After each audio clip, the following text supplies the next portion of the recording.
Thank you, Mr. President. I think what we're dealing with here is a triumph, is it not, of hope over experience. You're talking about things which aren't the problem.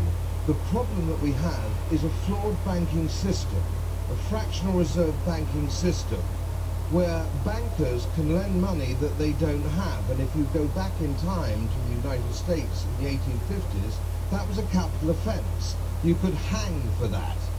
Now we have this extraordinary situation where we've had regulation, lots of regulation. It's been the wrong sort of regulation, hasn't it? And so we've had another disaster.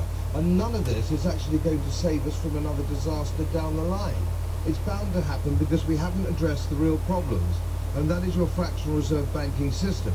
We must have a commodity bank on the one hand, an investment bank on the other hand.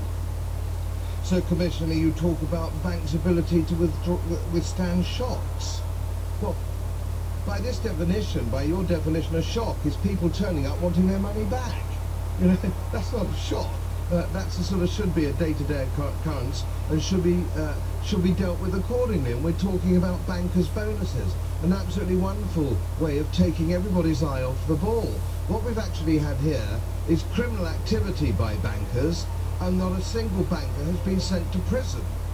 This is extraordinary. Billions of pounds have been taken away from taxpayers, taken away from depositors, bondholders, and yet not a single banker is in jail. This is a disgrace. This is a disgrace. We really have to use the law of the land, not so much regulation, and printing money. And central banks are equally culpable, make no mistake.